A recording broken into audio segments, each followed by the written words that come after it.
আসসালামু আলাইকুম সুপ্রিয় দর্শকবৃন্দ, আজকে আমরা আপনাদের সম্মুখে তুলে ধরব যে আমরা আমাদের প্রাত্যহিক জীবনে বিভিন্ন সময়ে সময় নিয়ে নানাবিধ অজুহাত দাঁড় করাই। কখনো বলি সময় হয় নাই, কখনো বলি সময় আসুক, কিংবা কখনো বলি সময়ের জন্য অপেক্ষা করছি। কিন্তু আমরা কি জানি যে সময় কিভাবে সৃষ্টি হলো, কখন সময় সৃষ্টি হলো, আর সময়ের পরিসমাপ্তি ঘটবে কিভাবে, এবং সময়ের পরিসমাপ্তি বা কখন ঘটবে? এই বিষয়ে পবিত্র কোরআন শরীফ এবং বিজ্ঞানের আলোকে আমাদের ভিডিওতে আজকে তুলে ধরব সময় নিয়ে সময়ের ইতিহাস। আসুন শুনি। সুপ্রিয় দর্শকবৃন্দ, ইসলামিক দর্শন এবং পবিত্র কোরআন অনুযায়ী সময় মহান রাব্বুল আলামিন আল্লাহ তাআলার একটি অনন্য নিপুণ সৃষ্টি। আল্লাহ তাআলা সময়ের অনেক ঊর্ধ্বে। সময় দিয়ে আল্লাহ তাআলাকে পরিমাপ করার কোনো অবস্থান নেই। আমরা এবার দেখি সময় নিয়ে আল্লাহ তাআলা কি বলছেন।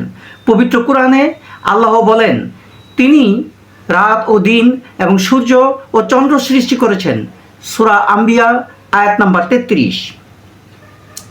এর বৈজ্ঞানিক ব্যাখ্যায় আমরা দেখতে পাই, আধুনিক পদার্থবিজ্ঞান অনুযায়ী সময় এবং স্থান অবিচ্ছেদ্য। বিগ ব্যাং এর মাধ্যমেই মহাবিশ্বের সাথে সময়ের গণনা শুরু হয়েছে। এর আগে সময় বলে কিছু ছিল না। কোরআন এই মহাবিশ্বের প্রসারণ এবং সৃষ্টির শুরুর দিকে ইঙ্গিত করেছে।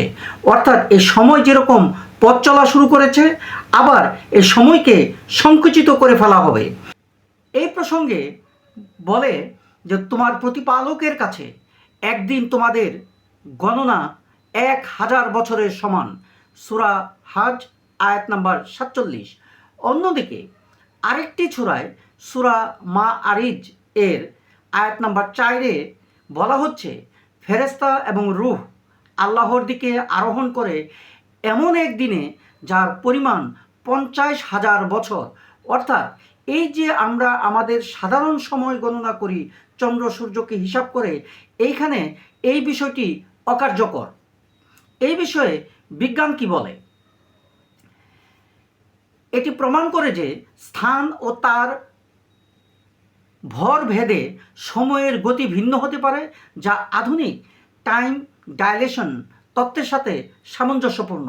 কোরআনে বলা হয়েছে, আল্লাহ মহাবিশ্বকে 6 দিনে বা 6 আয়ামে সৃষ্টি করেছেন।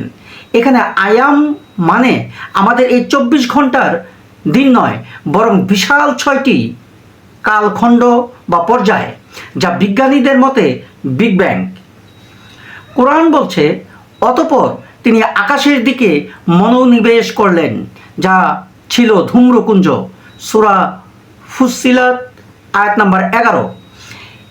এই প্রসঙ্গে বিজ্ঞানে বিগ ক্রাঞ্চ নামক একটি তত্ত্ব আছে, যেখানে বলা হয় মহাবিশ্ব আবার সংকুচিত হয়ে শুরুতে ফিরে যাবে। কোরআন বলছে, সেদিন আমি আকাশকে গুটিয়ে নিব যেভাবে লিখিত কাগজ গুটিয়ে রাখা হয়। সূরা আম্বিয়া আয়াত নাম্বার 104।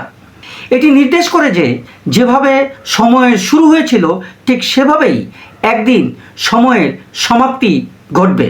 দর্শক, কখন শুরু হয়েছিল সময়, এই সময়ের পথ চলা এবং এই সময় কখন শেষ হবে, আমরা বিজ্ঞান ও ইসলামের আলোকে বিষয়গুলি জানলাম। দর্শক, আমাদের ভিডিও ভালো লাগলে লাইক, সাবস্ক্রাইব ও কমেন্টস করে আমাদের পাশে থাকবেন। ধন্যবাদ। আসসালামু আলাইকুম।